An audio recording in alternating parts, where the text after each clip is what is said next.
Hello, everybody. This is a bonus video about absorption and emission lines with some fun, cool examples and some cool pictures.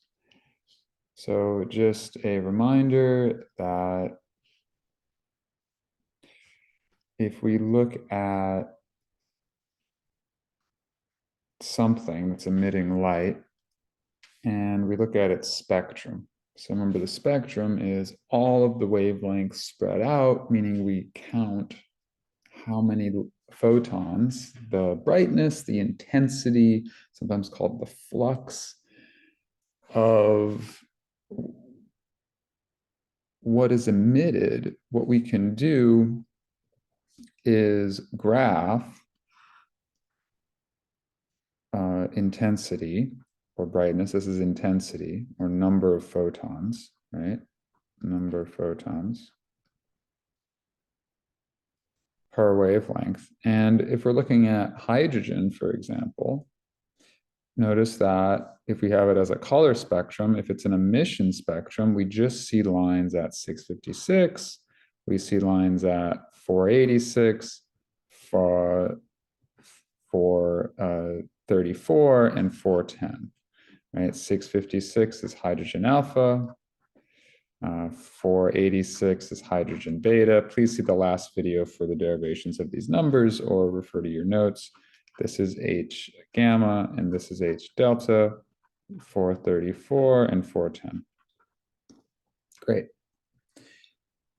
Now, this is emission, where an electron is falling down from one level to the other, say the n equals 3 to the n equals 2 state, and it emits a photon of that exact wavelength, corresponding to lambda equals hc over delta E. There's your concept right there. Now, absorption is fun.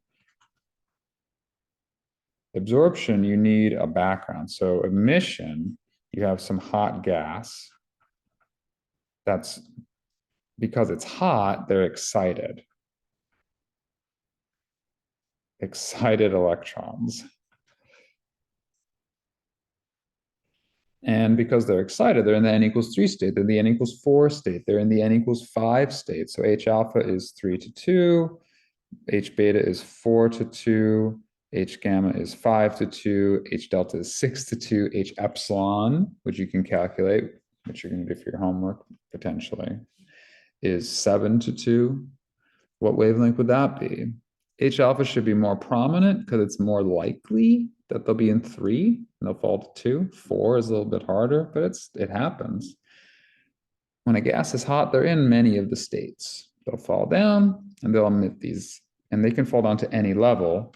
If they fall down to, remember, n equals 2 to n equals 1, that's a 121.8 nanometer line, which is in the ultraviolet, for example, which would be way over here. And we couldn't see with our eyes, but an UV telescope could, right? That would be here in emission spectrum, right? This one would be. What's absorption? Absorption is where you have a background light that's continuous. And there's some gas in front of it that's kind of colder. And some of the photons are taken away. Like maybe this 656 would be absorbed, right? Because if an electron is in the n equals 2 state, the photon comes in, that's a gamma. It's supposed to be a gamma, not a 2. It's supposed to be a photon, comes in and kicks the electron up to the n equals 3 state. Now, it could kick it up to the n equals 4 state, but it can't if it doesn't have the right energy. It still has to match the energy. The wavelength has to match hc over delta E. It's the same math.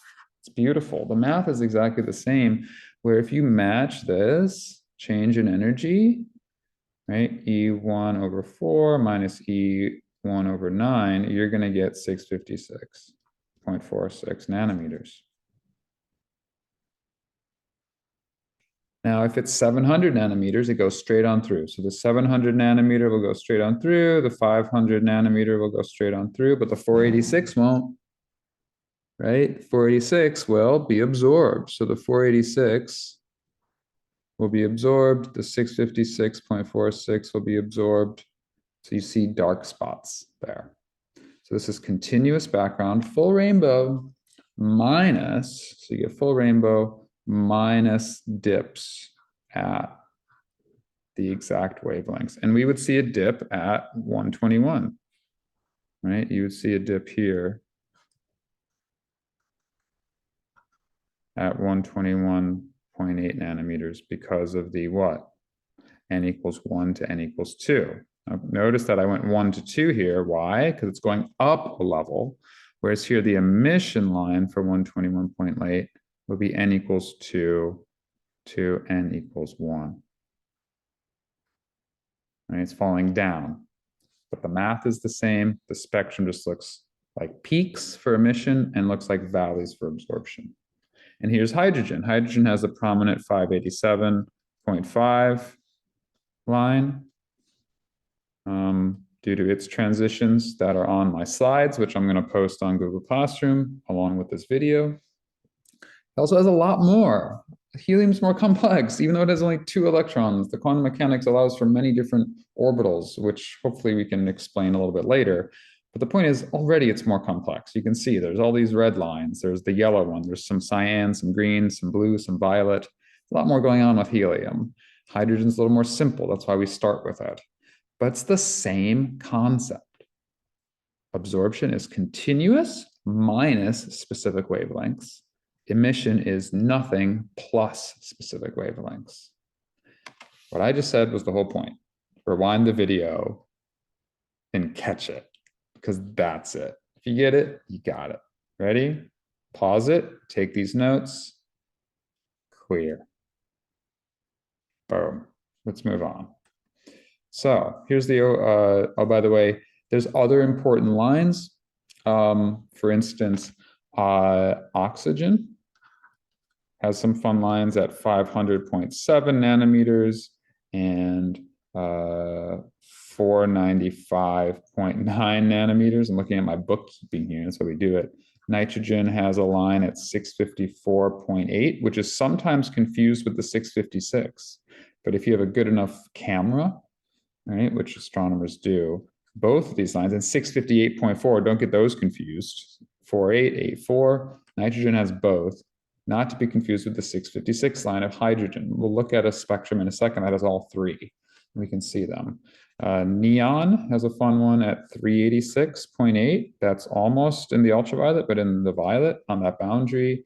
And carbon has a lot of lines. Helium's lines are 587.5, 468.6. Feel free to write these down, but these will be on your homework at the top, along with the carbon lines. But just to know, these are some prominent ones we're going to want to look for. For instance, feel free to pause the video, write those down.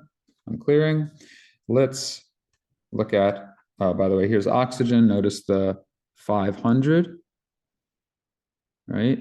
By the way, to convert to angstroms, right? So 1 angstrom is 10 to the negative 10 meters, which is 10 nanometers, right? So say you have 656.46 nanometers. What do?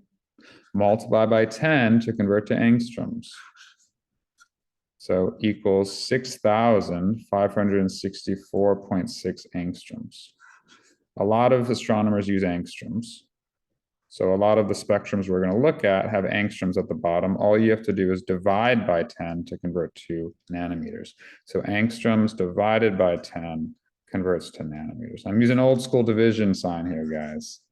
There it is. Good notes, right? So here we go. Again, pause, write that down. Boom. Clear. And so notice this 5,006. I don't know if you guys can see that. 5,006.8 is a prominent line, and the 495.89 is a prominent line of oxygen. Oxygen 3 means doubly ionized. That's O2 negative, or sorry, O negative 2. Is that how it's written? Can't remember how it's written, right? a doubly ionized oxygen, the electrons that are left will jump from this state, the 1D, to one of the 3p states. There's actually 3 of them due to quantum mechanical principles, which is why the complexity. Anyway, so I have 5,006.8 angstroms. I divide by 10, and I just get equals 500.68 nanometers. See how I did that? Just move the decimal over 1, guys. It's super easy, right? Move the decimal over 1, you're good to go. So here's my 386. So notice it's 3868.8 angstroms. That's going to equal 386.88 nanometers for neon, right? I just gave you the 386 on the previous slide. That's 386.88 nanometers written as angstroms. That's its 1D to one of its 3p states, which actually, I'm sorry. I think this goes, I think electron, sorry, E equals, N equals 1 is up here for some reason. Sorry, so this is actually 3p to 1D, which makes more sense. 3p is a higher energy level. So this is going this way for emission, which I think is confusing. How they did this. It's opposite how I drew it. But the point is, here's a paper that shows the numbers that I just found. And converting angstroms to nanometers is the whole point of this slide. Pause, make sure that makes sense. I'm clearing. Boop. And let's move on. So here's the Orion Nebula. What do you see? Do you see nitrogen? Ah, I do. Do you see hydrogen alpha? Ah, I do. Let's switch colors. So I see some hydrogen alpha. I see nitrogen. I see nitrogen. See those? See how there's like 3 little peaks here? Peak, peak, and that one, right? You got to look closely, right? Do you see 587.6 nanometers, which is 5876 angstroms, right? Do you see that right there? 5876 angstroms, 587.6, or 587.5. I can't, somewhere it's written 6, somewhere it's written 5. There's rounding things. That is helium. There's a little bit of helium in Orion. 5007, what's that? That's oxygen. That's O2 negative or O negative 2. How do you write it? How do you write ions? I'll write 2 negative. Somebody's telling me that's how you write it. There's your oxygen as well. Oh, sorry, there's oxygen. What's 486.1? That's H beta. So we have hydrogen there. This is H gamma. I think this one at 410 is H delta, and these little blips are something else. Aha, what's this one? I don't know. Good question. Let's consult chemistry. Let's consult quantum mechanics to figure out what this line is. That's the whole point, is you consult quantum mechanics for all these lines, and you electrify gas tubes in a lab, and hydrogen in a lab is the same as hydrogen in the Orion Nebula. What? So cool. So we can actually figure out what the Orion Nebula is made of by looking at these lines. And that's what you guys are going to do. You guys are going to practice being astronomers. And this is one of my favorite things. We can actually learn about the universe and how things are formed by what they're made of just by these transitions. I think it's astonishing. Everything has its fingerprint written in the emission lines. Or absorption. Let's look at absorption next. So clearing, by the way, here's Orion. It's really pretty. I'll post this slide so you can watch the video. It zooms into it. It's amazing. Right, here it is in actual colors. You can see there's a little bit of helium, mostly hydrogen, some oxygen, some nitrogen. It seems to be some sulfur too. Interesting. Kind of fun. Here it is in much more detail. I don't want to dwell though. That's a fun story that I want to tell you in a second. I'm going to get to Cecilia Payne's story. Stars emit continuous light, right? That is absorbed by what's called their photosphere, which is their outer layers. Sometimes it's absorbed by the outer layers, which is called the corona, which is the atmosphere of a star. I don't know if the corona specifically refers to the sun, but the corona is the outer layer, the fuzzy bit of the sun. that also absorbs the light. So what do we have? A continuous background, and we're going to get some dips. So we're going to get absorption, right? This is absorption. This is the physics. This is the macro level of what's happening, right? And this is what it's going to look like on a micro level, right? We get electrons going up energy states. I'm posting this link also on the website Clearing, right? The one that I'm looking at right now, this web page, it's really, really helpful, I think. Let's see if I can scroll up. Photon comes in, kicks it up. Very common drawings, right? I didn't invent these. I just used them. There's the sun, right? I showed you this in class. The sun has a lot of lines missing. Sun has a lot of elements in it that are absorbing in the photosphere and the corona. So this one uses n equals 1 to n equals 2. Do you remember that? If you do that calculation, you get, what is it? 121.8 nanometers, 121 nanometers, look, right? So we should get a dark spot there. He wrote it gray because we can't see it. Here's the visible and the ultraviolet side of the spectrum. You should get a dark spot, and that's going to correspond to this transition absorbed by the photosphere of the sun. Kind of fun. And if we look at two stars at once, well, here's a couple stars there. Here's different stars of different spectrums of different temperatures, kind of fun. Here's one of my favorite stars, Vega. You guys want to know about Vega? Vega is a blue, almost ultraviolet star. It's called an A star. Its temperature is around 13,000 degrees at its equator, about almost 14,000. That is about, I think, 10,000 Kelvin. The surface temperature of the sun is about 6,000 Kelvin, 5778, which is 10,000 Fahrenheit. That's about the scale size of Vega to the sun. Here's what Vega looks like. It's the brightest star in the constellation Vega. It is the 5th brightest star in the sky after the sun. Sirius, Canopus, Rigel, Arcturus, and then Vega. We're going to talk about all these stars when we do stellar astrophysics and what these classifications mean. They mean physics. There's cool physics involved. Vega is an A star, which means it's 10,000 degrees. It's brighter. And so therefore, since it's hotter, look at its peak. Its peak is in the violet. Where's the sun's peak? The sun's peak is at 500. So the sun spectrum would look something like this. Right, so the sun, right, looks something like this. Peaks here, kind of goes down here, and goes like that, right? But the sun still has H alpha, H beta, H gamma, H delta, right? So got a lot of H alpha, H beta, H gamma, H delta. It's going to have the same absorption lines. Now, how these are graphed, I'm about to show you a graph that shows both. Back to this page. You might notice the sun's peak looks over here. It's because they divided by wavelength. Dividing by a lower wavelength means that the graph goes up a little bit. There's reasons for that. That makes sense. But notice the sun is less bright and peaks a little bit to the right. The peak here for Vega is actually off the chart over here. But notice the big dips in Vega at where? What do we got here?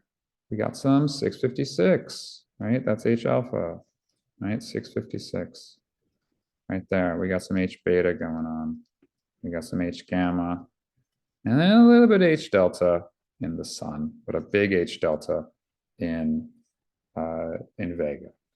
The fun story, long story short, is a person named Cecilia Payne who worked at Harvard, I believe in the 30s, figured out that you can read it here. She correctly posited that silicon, carbon, and other common metals like iron seen in the sun were found in about the same relative amounts as on Earth. People used to think that what was on the Earth was on the sun because they formed together.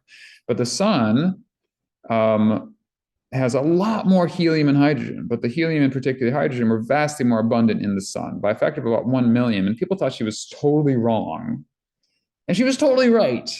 So she literally transformed our understanding of stars. And the reason why people thought that the sun had very little hydrogen is because look at this little dip compared to Vega. Huge dip. You think there's more hydrogen there. Well, no. She combined it with quantum mechanics and realized that 10,000 degrees is allows for these transitions a lot more than 6,000 degrees. This needs to be in the n equals 2 state. Remember, it needs to start in the n equals 2 state. And then it goes to the n equals 3 state. But how does it get to the n equals 2 state? It has to already be a little excited.